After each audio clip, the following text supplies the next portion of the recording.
ನಮಸ್ಕಾರ ಸ್ನೇಹಿತರೆ, BPL ಕಾರ್ಡ್ದಾರರಿಗೆ good news. Annabhagya ಯೋಜನೆ ಅಡಿ ಕುರಿತು ಸರ್ಕಾರದ ಮಹತ್ವದ ನಿರ್ಧಾರವೊಂದನ್ನು ಕೈಗೊಳ್ಳಲಾಗಿದೆ ಸ್ನೇಹಿತರೆ. ಹಾಗೆ ಪಡಿತರ ಚೀಟಿ ಪ್ರಮುಖ ದಾಖಲೆಗಳಲ್ಲಿ ಒಂದಾಗಿದೆ. ಅದರಲ್ಲೂ ಕೂಡ BPL ರೇಷನ್ ಕಾರ್ಡ್ ಹೊಂದಿರುವವರಿಗೆ ಕೇಂದ್ರ ಸರ್ಕಾರ ಹೆಚ್ಚು ಸೌಲಭ್ಯಗಳನ್ನು ನೀಡಲಾಗುತ್ತಿದೆ ಸ್ನೇಹಿತರೆ. ಇದೀಗ ಈ ಕಾರ್ಡ್ದಾರರಿಗೆ ಮತ್ತೆ ಆಹಾರ ಇಲಾಖೆ ಬಿಗ್ ಗುಡ್ ನ್ಯೂಸ್ ಒಂದನ್ನು ನೀಡಲಾಗುತ್ತಿದೆ ಸ್ನೇಹಿತರೆ. BPL ಕಾರ್ಡ್ ಹೊಂದಿರುವವರಿಗೆ ಸಾಧ್ಯ ಪ್ರತಿ ವ್ಯಕ್ತಿಗೆ ರಾಜ್ಯ ಹಾಗೂ ಕೇಂದ್ರದ್ದು ಸೇರಿ ಒಟ್ಟು 10 ಕೆಜಿ ಅಕ್ಕಿ ವಿತರಿಸಲಾಗುತ್ತಿದೆ. ಆದರೆ ಈ ತಿಂಗಳಿನಿಂದಲೇ ಗ್ರಾಹಕರಿಗೆ 5 ಕೆಜಿ ರಾಗಿ ನೀಡಲು ಆಹಾರ, ನಾಗರಿಕ ಸರಬರಾಜು ಮತ್ತು ಗ್ರಾಹಕರ ವ್ಯವಹಾರಗಳ ಇಲಾಖೆ ನಿರ್ಧರಿಸಲಾಗಿದೆ.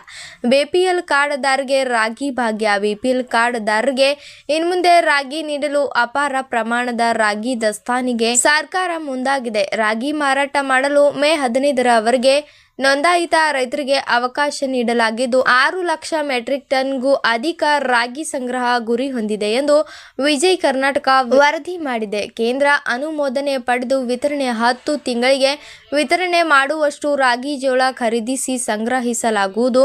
ಈ ಸಂಬಂಧ ಕೇಂದ್ರ ಸರ್ಕಾರದಿಂದ ಅನುಮೋದನೆ ಪಡೆದು ಫಲಾನುಭವಿಗಳಿಗೆ ರಾಗಿ ವಿತರಿಸಲು ಸರ್ಕಾರ ಮುಂದಾಗಿದೆ. ಪಡಿತರ ಚೀಟಿ ಹೊಂದಿರುವವರಿಗೆ ಪ್ರದೇಶಕ್ಕೆ ಅನುಗುಣವಾಗಿ ಅಕ್ಕಿ ಜೊತೆಗೆ ರಾಗಿ ಹಾಗೂ ಜೋಳ ನೀಡಲಾಗುತ್ತಿದೆ.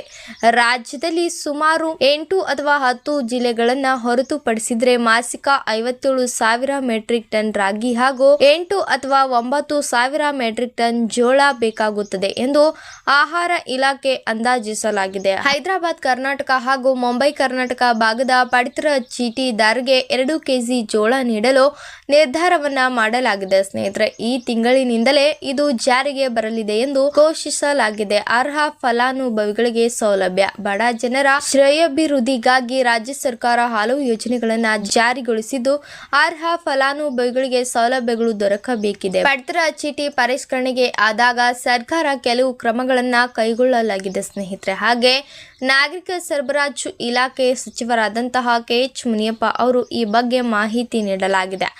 BPL ಕಾರ್ಡ್ ಹೊಂದಿದ್ದು ಕೇಂದ್ರ ಸರ್ಕಾರ ನಿಯಮಗಳನ್ನು ಜಾರಿಗೆ ತಂದಿದೆ. ಜೊತೆಗೆ ಅಕ್ರಮ ಪಡಿತರ ಕಾರ್ಡ್ ಹೊಂದಿರುವವರ ಮಾಹಿತಿ ಲೆಕ್ಕ ಹಾಕಿ ಕಾರ್ಡ್ಗಳನ್ನು ರದ್ದುಗೊಳಿಸಲಾಗಿದೆ. ಕರ್ನಾಟಕದಾದ್ಯಂತ ಬಡತನ ರೇಖೆಗಿಂತ ಕೆಳಗಿರುವ BPL ಕಾರ್ಡ್ ಚೀಟಿದಾರರಿಗೆ ಸಲ್ಲಿಸಿರುವ 3,22,468 ಅರ್ಜಿಗಳು ಬಾಕಿ ಉಳಿದಿವೆ. ಅವುಗಳಲ್ಲಿ ಉತ್ತರ ಕರ್ನಾಟಕದ ಹಲವು ಜಿಲ್ಲೆಗಳು ಮತ್ತು ಬೆಂಗಳೂರಿನಿಂದ ಅಧಿಕ ಅರ್ಜಿಗಳು ಕೂಡ ಸಲ್ಲಿಕೆಯಾಗಿವೆ. ಬೆಳಗಾವಿ, ಕಲಬುರಗಿ, ವಿಜಯಪುರ, ರಾಯಚೂರು ಮತ್ತು ಕೊಪ್ಪಳ ಜಿಲ್ಲೆಗಳಲ್ಲಿ ಅರ್ಜಿಗಳು ಬಾಕಿ ಉಳಿದಿವೆ.